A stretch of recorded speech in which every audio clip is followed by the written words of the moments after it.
2024ની ચૂંટણીનું જે આજે મતદાન હતું એના વિશે લાઈવમાં તમારી સાથે વાત કરી રહ્યો છું।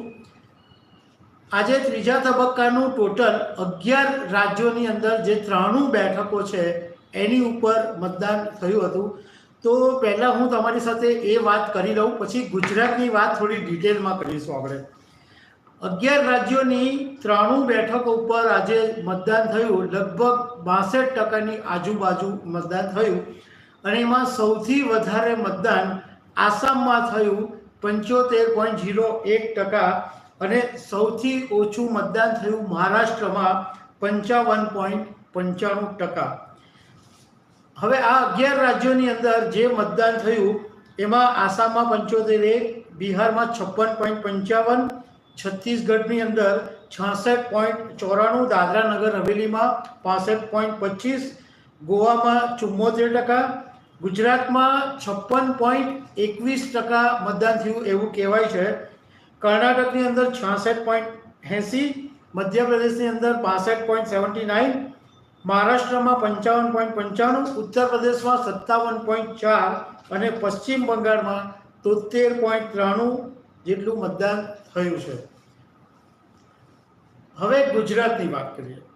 ગુજરાતની અંદર 2019માં 64.51% મતદાન થયું હતું। એની સરખામણીએ અત્યારે જે છેલ્લા આંકડા આવ્યા છે એમાં ગુજરાતનું મતદાન 56.21% જેટલું થયું એવું બતાવવામાં આવે છે। એટલે એ દ્રષ્ટિએ જો જોવા જઈએ તો 2019ની સરખામણીએ લગભગ 8% જેટલું મતદાન ઓછું હોય એવું દેખાઈ રહ્યું છે। હવે હું તમારી સાથે બેઠક વાઇઝ વાત કરું કે 2019ની અંદર આ જે બેઠકો હતી એની ઉપર કેટલું મતદાન હતું અને અત્યારે મારી પાસે જે આંકડા આવેલા છે એ 5 વાગ્યા સુધીના બધા બેઠકોના છે। એટલે અમે એવું કર્યું છે કે અત્યારે જે 5 વાગ્યા સુધીના આંકડા છે એમાં 5% વધારે ઉમેરી દઈને તમારી સાથે વાત કરીએ છીએ।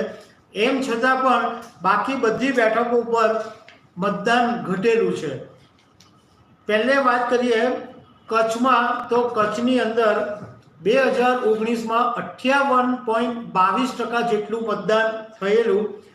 આ વખતે 5 વાગ્યા સુધીમાં 48.96% મતદાન થયું।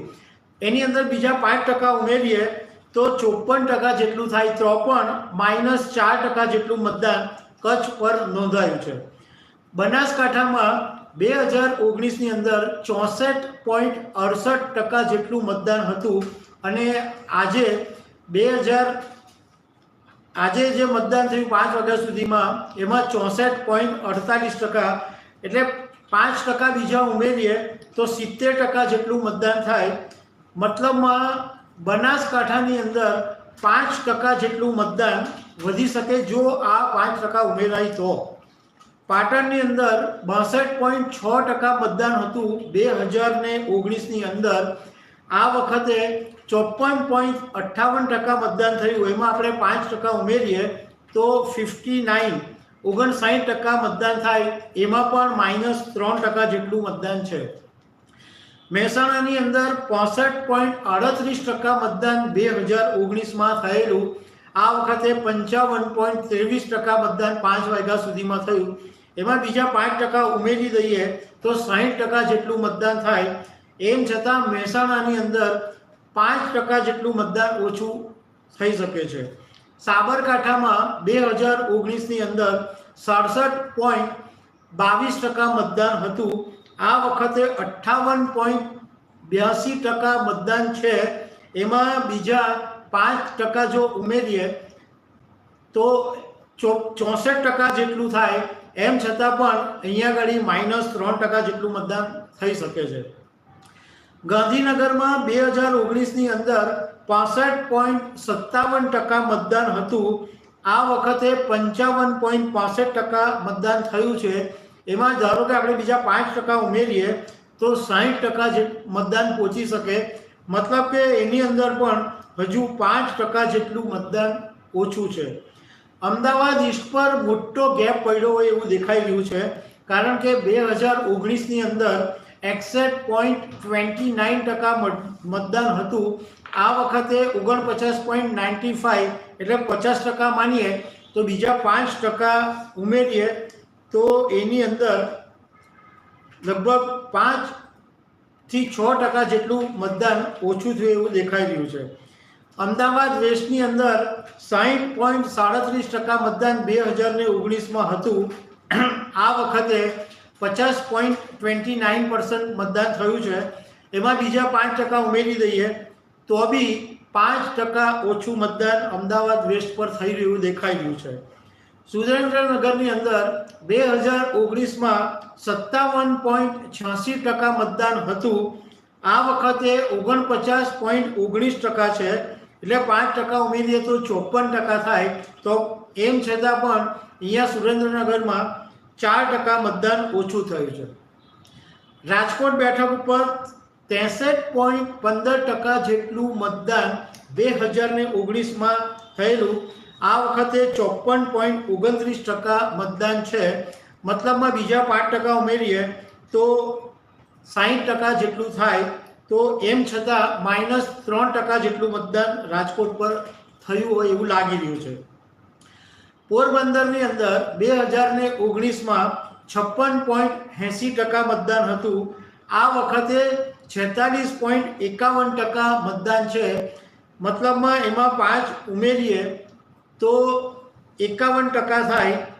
તો પોરબંદર ઉપર હજુ -6% જેટલું મતદાન ઓછું થાય એવું લાગે છે. જામનગરમાં 60.68% 2019માં હતું. આ વખતે 52.36 છે. બીજા 5 ઉમેરીએ તો 57 થાય. તો એ 3% જેટલું મતદાન ઓછું છે. જૂનાગઢની અંદર 60.74% 2019માં મતદાન હતું. આ વખતે 53.84% 5 વાગ્યા સુધી. એમાં બીજા 5% ઉમેરી દઈએ તો 59% થાય. એમ છતાં 1% મતદાન ઓછું જૂનાગઢમાં દેખાઈ રહ્યું છે. અમરેલીની અંદર આ વખતે સૌથી ઓછું મતદાન છે અને 2019માં અમરેલીમાં 55.75% મતદાન હતું. આ વખતે 45.59 છે. બીજા 5 ઉમેરી દઈએ તો 50% જેટલું થાય. એમ છતાં બી અમરેલીમાં 5% મતદાન ઓછું છે. ભાવનગરની અંદર 58.41% મતદાન 2019માં હતું. આ વખતે 48.59% છે. મતલબમાં 5 ઉમેરીએ તો 54% થાય. તો એ -4% જેટલું મતદાન ભાવનગરમાં છે. આણંદની અંદર 66.80% જેટલું મતદાન 2019માં હતું. આ વખતે 60.44% છે. એટલે બીજા 5% ઉમેરી દઈએ તો 65% પર પહોંચે. આમ છતાં -2% આણંદ ઉપર મતદાન થવાની શક્યતા છે. ખેડામાં 60.67% જેટલું 2019માં મતદાન હતું. આ વખતે 53.83% છે. એટલે એમાં 5 ઉમેરીએ તો લગભગ 59% થાય. તો એ 2% જેટલું મતદાન ઓછું છે. પંચમહાલની વાત કરીએ તો 61.73% 2019માં મતદાન હતું. આ વખતે 53.99% જેટલું છે. એટલે મને 54%. અને એમાં 5 ઉમેરી દઈએ તો 59% થાય. એમ છતાં 2019ની સરખામણીએ 2% મતદાન ઓછું છે. દાહોદની અંદર 67.18% 2019માં મતદાન હતું. આ વખતે 54.78% જેટલું છે. એટલે 55% માનીને બીજા 5% ઉમેરી દઈએ તો 60% થાય. એમ છતાં દાહોદમાં 7% જેટલું મતદાન ઓછું છે. વલસાડમાં તો આ વખતે એવું લાગતું હતું કે ધુઆધાર બેટિંગ થઈ છે અને બહુ જબરજસ્ત વોટિંગ થયું છે. પરંતુ 2019ની અંદર વલસાડમાં 75.22% મતદાન હતું. એની કમ્પેરિઝનમાં 68.12% મતદાન 5 વાગ્યા સુધી થયેલું. એમાં બીજા ધારો કે આપણે 5% ઉમેરી દઈએ તો 73% થાય. તો એ કમ્પેરેટિવલી 2% મતદાન વલસાડમાં ઓછું છે. વડોદરાની અંદર 2019માં 67.87% મતદાન હતું. આ વખતે 57.11% 5 વાગ્યા સુધી, એટલે બીજા 5 ઉમેરી દઈએ તો 62 જેટલું થાય. એમ છતાં લગભગ 5% જેટલું મતદાન વડોદરાની અંદર પણ ઓછું થયું એવું લાગી રહ્યું છે. છોટાઉદેપુરમાં 2019માં 73.44% મતદાન થયેલું, આ વખતે 63.76% મતદાન થયું છે, એટલે 5% ઉમેરી દઈએ તો 69 જેવું થાય. એમ છતાં 4% જેટલું છોટાઉદેપુરમાં મતદાન થયું એવું લાગી રહ્યું છે. ભરૂચની અંદર 73.23% જેટલું મતદાન 2019ની અંદર થયેલું, આ વખતે 63.56% છે, એટલે બીજા 5 ઉમેરી દઈએ તો 68 થાય. એમ છતાં 5% જેટલું મતદાન ભરૂચમાં ઓછું થાય એવું લાગી રહ્યું છે. બારડોલીમાં પણ 73.58% જેટલું મતદાન 2019માં હતું, આ વખતે 61.1% જેટલું મતદાન છે, એટલે એની અંદર જો 5% ઉમેરી દઈએ તો લગભગ 66 જેવું થાય. તો 6% જેટલું બારડોલીમાં ઓછું મતદાન થઈ રહ્યું લાગી રહ્યું છે.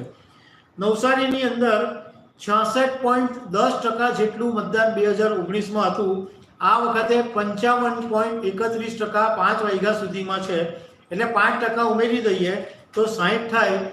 એમ છતાં પણ 6% જેટલું નવસારીમાં મતદાન ઓછું થયું હોય એવું લાગી રહ્યું છે.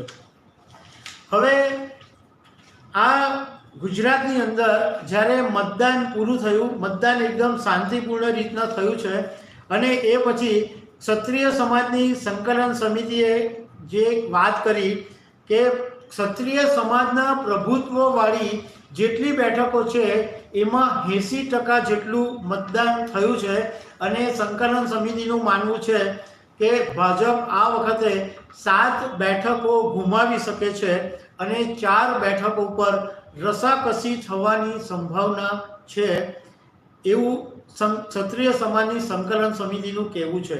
પણ દર્શક મિત્રો, એક વાત એવું લાગી રહ્યું છે કે ગયા વખતની સરખામણીએ 2019ની સરખામણીએ ગુજરાતમાં આ વખતે મતદાનની ટકાવારી ખાસી એવી ઘટીને આવવાની છે એવું ચોક્કસ લાગી રહ્યું છે.